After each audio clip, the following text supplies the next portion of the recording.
Base po dito sa balita mga kababayan, ang Davao PNP daw po wala ng idea, 'no, base po do'n sa nakita ko o nabasa ko mga kababayan na titulo nila. Eto, ayan, pasok natin.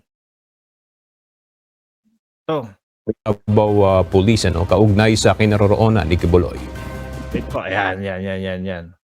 Galing sa UNTV mga kababayan. Oh, game. Rosalie, bakit pinuna ng Makabayan Black Lawmaker yung Davao Police kaugnay sa kinaroroonan ni Kibuloy? Aga, kinundena ni House Deputy Minority Leader at ACT Teachers Party List Representative Franz Castro ang Davao Police sa kawalan ng ideya sa kinaroroonan ni Apollo Kibuloy. So ibig sabihin yung mga taga Davao hindi na po wala o yung mga pulisya na taga Davao po, no? O ibig sabihin pambansang kapulisan natin na naka-destino sa Davao. Kung saan po alam naman natin na doon sila nagmula, no? Nandiyan din yung Glory Mountain na inimbestigahan po ng mga bagong investigador na mga vlogger, mga kababayan. Alam po natin na nandun lahat yun no? Tapos biglang sasabihin dito sa balita na ito, wala silang idea kung nasaan si Pastor Kibuloy. Wait lang ha. So mukhang nagtatago po talaga yata mga kababayan. Tuloy. Ayon sa Makabayan Black Lawmaker, may access sa maigting na intelligence at confidential funds ang pulisya. Taliwasan niya ito sa umano'y arbitrary arrest ng pulisya sa mga aktivista. Formal nang naglabas ng arrest order ang Senado para sa Kingdom of Jesus Christ International leader na si Kibuloy. Inatasan na rin ng Senate Sergeant at Arms na ipatupad ang arrest order. Oo nga. Gayunman, ayon sa Mag-recap lang tayo do sa mga bago pa lang nakapakinig nitong issue na to mga kababayan, mga bossing ha. Nag-umpisa mga kababayan sa hearing, hindi umaattend si Pastor Kibuloy.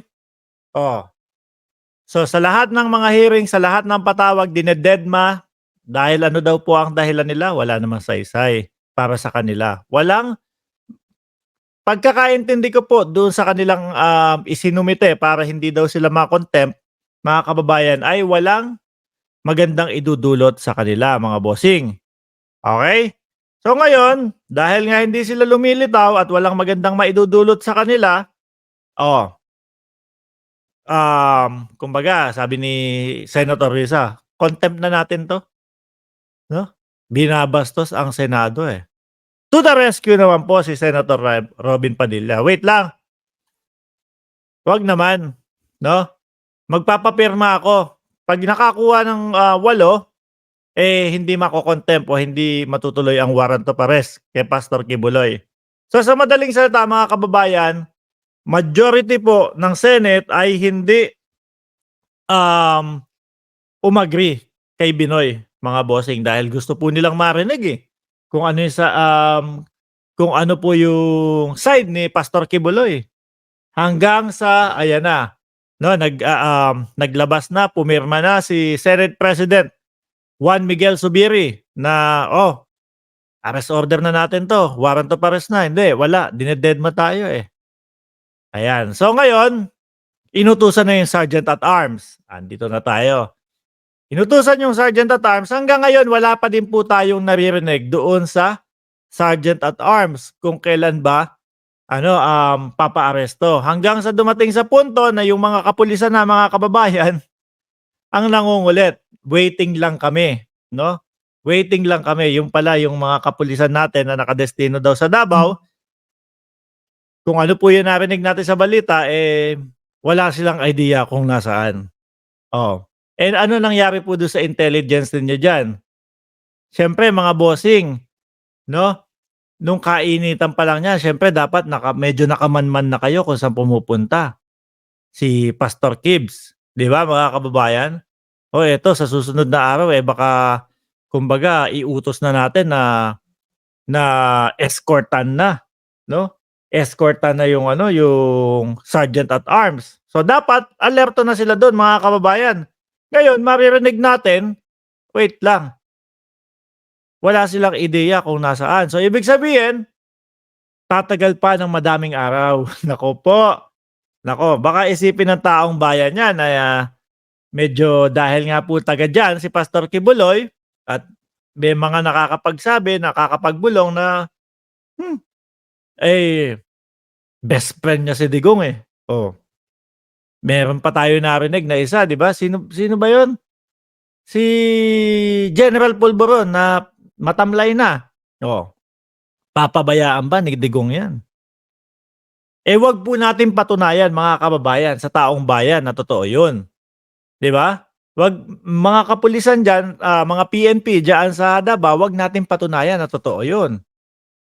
Kasi po pag gano'n yung inisip o pag gano'n ang naramdaman ng taong bayan, ay nako, lokohan. 'Di ba? Tuloy natin 'to. Davao City Police Office, hinihintay pa nila ang kopya ng arrest warrant mula sa Senado at ang koordinasyon ng Sergeant at Arms nito. Wala pang impormasyon ang pulis. At basahin niyo po, kawalan ng ideya ng Davao Police sa kinaroroonan ni Kibuloy, pinuna. Eh talagang mapupunan niyo po yan mga kababayan. Ganito lang yan eh. No? Noong mga panahon na ipinapatawag sila, pinapasagot sila, lumabas pa po sa social media mga bossing.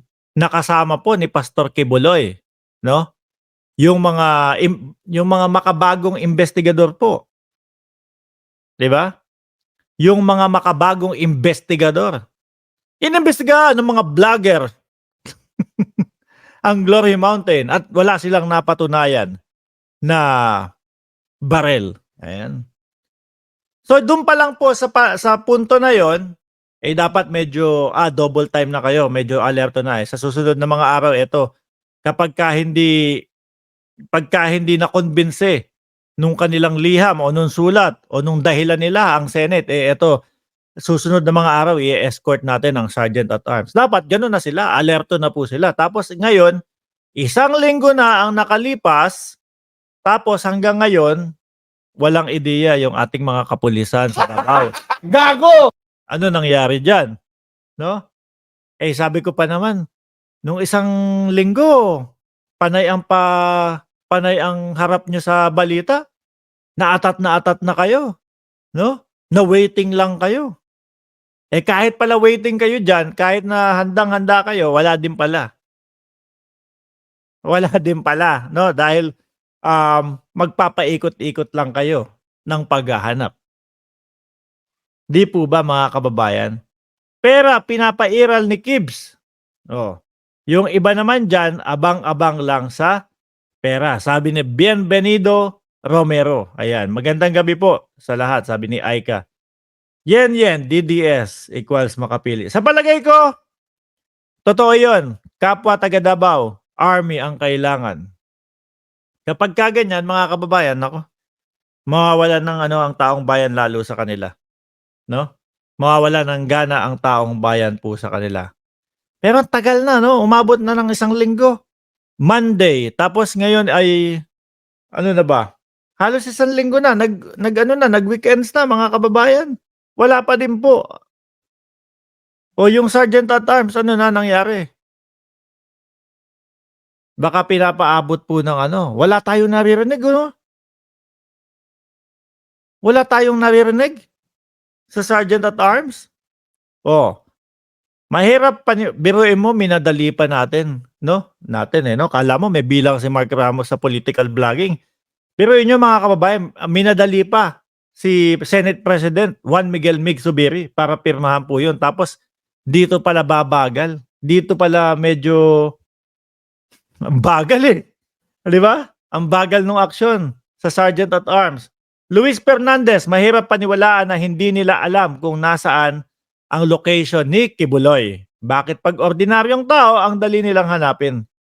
Dapat palitan ang mga PNP dyan sa Davao. Sabi ni Florentino Ramos naman, almost 2 weeks na.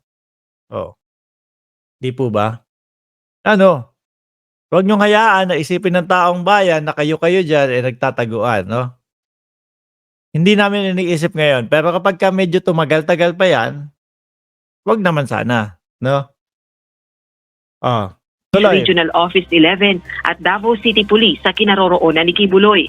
Naharap din ang kontrobersyal na religious leader sa kasong human trafficking at sexual abuse. Dami, Balik no? sa'yo, Aga. Maraming salamat, Rosalie Cos. O yan. Sana naman po, kasi ano na ano ngayon, Tuesday, Wednesday, Thursday. Siguro naman pag aresto, okay lang din, no? Mga kababayan, okay lang din kahit na sabihin mong Biyernes Santo.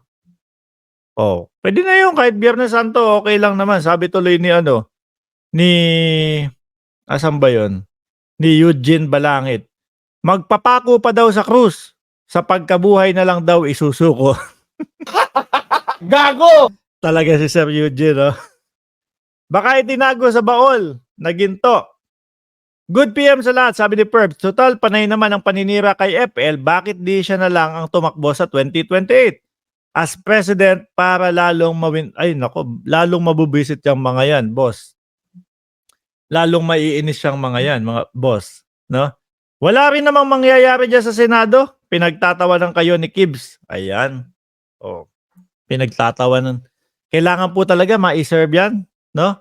Kailangan po talaga maipatawag yan. Kundi ang mangyayari po mga kababayan ang mga kapwa natin taong bayan o yung mga lumalabag sa batas na kapag ipinatawag sasabihin, yun nga si Kibbs, hindi nyo napalitaw Oh.